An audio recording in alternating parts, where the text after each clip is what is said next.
வணக்கம்.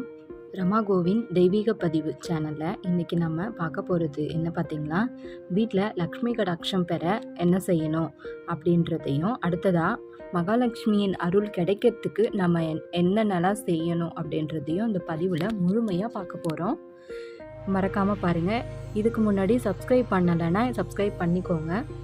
பக்கத்தில் இருக்க பெல் ஐக்கானையும் கிளிக் பண்ணிக்கோங்க. இப்போ நம்ம வீடியோக்குள்ளே போகலாம். உள்ளங்கையில் மகாலட்சுமி வாசம் செய்கிறதா சாஸ்திரம் சொல்லுது. அதனால் காலையில் எழுந்ததும் நம்ம உள்ளங்கையில் கண் விழிப்பது மகாலட்சுமி முகத்தில் விழிப்பதற்கு சமம்.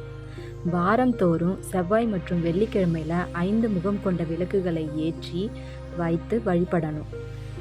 பிரம்ம முகூர்த்தத்தில் விளக்கு ஏற்றி வழிபட வேண்டும். இல்லந்தோறும் காலை வேளைகளில் வெங்கடேச சுப்பிரபாதமும், மாலை வேளைகளில் விஷ்ணு சஹஸ்ரநாமமும் ஒலிப்பதும் நல்லது. பசுக்களுக்கு ஒரு பழம் வாங்கி கொடுப்பது, தீவனங்கள் வாங்கி தருவது போன்றவையும் செய்யலாம். கோமாதா பூஜை குபேர பூஜைக்கும் சமந்தான். வீட்டில் தினமும் மாலை 6 மணிக்கு திருவிளக்கு ஏற்றணும். வீட்டில் எப்போதும் பலவித ஊறுகாய்கள் குறைவின்றி இருக்கணும். வீட்டுக்கு வரும் சுமங்கலி பெண்களுக்கு குங்குமமும் தண்ணீரும் வழங்கணும். வெள்ளிக்கிழமையில் உப்பு வாங்குவது நன்மையை உண்டாக்கும். வெற்றிலை, வாழை இலை இவைகளை வாட விடக்கூடாது. வீட்டில் அடிக்கடி சாம்பிராணி போன்ற நறுமண பொருட்களை உபயோகிக்கணும். தினமும் காலையில் எழுந்து வீட்டுக்கு தேவையான பொருட்களை வாங்கி கொடுத்துட்டு, காலையில் குழந்தைங்க பள்ளி கல்லூரிக்கு புறப்படும் நேரத்தில் தானும் அலுவலகத்திற்கு செல்லும் ஒருவர் மீண்டும் இரவு வரும்போது வீட்டில் அனைவரும் உணவருந்தி தூங்க சென்றிருப்பார்கள். இதுதான் சராசரி மனிதரின் அன்றாட வாழ்க்கை முறையாக உள்ளது.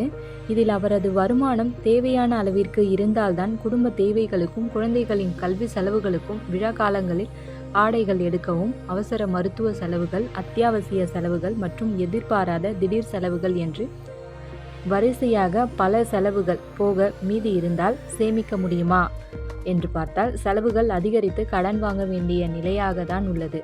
அதனால்தான் இருப்பவர்கள் இல்லாதவர்கள் என யாராக இருந்தாலும் மகாலட்சுமியின் அருள் பார்வை தங்களுக்கு கிடைக்க வேண்டும் என்று தினமும் வேண்டிக் கொள்கின்றனர்.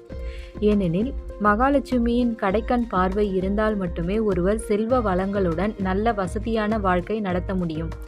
இதையடுத்து மகாலட்சுமியின் அருள் கிடைப்பதற்கு என்ன செய்வது அப்படின்னு பார்க்கலாம். ஒரு சில குடும்பத்தில் மிகவும் பண கஷ்டம் ஏற்பட்டு கடன் வாங்கியே வாழ்க்கை நடத்த வேண்டிய அவலம் இருக்கும். ஒரு கடனை அடைக்கிறதுக்கு இன்னொரு கடனை வாங்கி கொடுப்பதும், பின்னர் அதற்காக மற்றொரு கடனும் என்று கடனுக்கு மேல் கடனாக வாங்கிய கடனுக்கு வட்டி கட்ட முடியாமல் அவதியடைந்து வருகின்றனர். இதில் ஒரு சிலருக்கு எத்தகைய வளர்ச்சியும் இல்லாமல் கையில் வாங்கியதை பையில் போட முடியவில்லை என்பது போல் சாப்பாட்டுக்கும் செலவுக்கும் சரியாக ஓடிக்கொண்டிருக்கும்.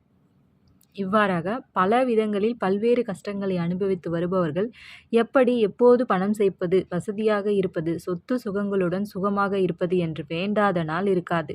இத்தகைய கஷ்டங்கள் அனைத்திற்கும் தீர்வாக மகாலட்சுமி வாசம் செய்யும் பசுமாட்டிற்கு தேவையான அகத்திக்கீரைகள், கோதுமை தவிடு, அரிசி தவிடு, புண்ணாக்கு, அருகம்புல், வாழைப்பழங்கள் போன்றவற்றை வாங்கி கொடுப்பது சிறந்தது. பசு மாடுகளின் பராமரிப்புக்கு தேவையான செலவுகளை செய்வதும் சிறந்தது. இவ்வாறாக பசுமாட்டிற்கு மாதந்தோறும் முடிந்தளவு உதவி செய்தால் மகாலட்சுமியின் அருட்பார்வை உங்களுக்கு கிடைக்கும். இதன் மூலமாக உங்கள் பொருளாதார பிரச்சனைகளுக்கு சிறந்த தீர்வு கிடைக்கும். குபேரனுக்கு பச்சை நிறம் உகந்ததாக கருதப்படுது. அதனால தான் குபேரன் சன்னதியில் பச்சை நிறமுடைய பொருட்கள் வைத்து வணங்குறாங்க. இதையடுத்து பச்சை நிறத்தில் உள்ள பொருட்களை மகாலட்சுமி முன்பு வச்சு வணங்கிட செல்வ செழிப்பு கிடைக்கும். பச்சை நிறமுள்ள வெற்றிலை மற்றும் தர்பூசணி மற்றும் பூசணி விதைகளை வாரந்தோறும் பசுமாட்டிற்கு வெள்ளிக்கிழமை கொடுப்பது ரொம்ப சிறந்தது. சிவபெருமான் தான் மகாலட்சுமிக்கு செல்வ வளங்களை கொடுத்ததுடன் குபேரனுக்கும் சிவபெருமான் தான் இழந்த செல்வங்களை கொடுத்தது குறிப்பிடத்தக்கது.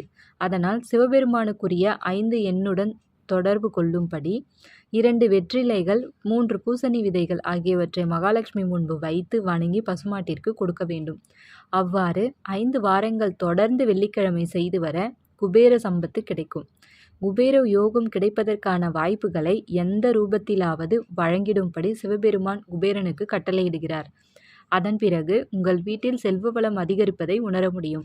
கஷ்டங்கள், துயரங்கள், பற்றாக்குறைகள் அனைத்தும் நீங்கி சுபிட்சமான சகல சௌகரியத்துடன் வசதியாக வாழ்க்கையை அனுபவிக்க முடியும். நன்றி.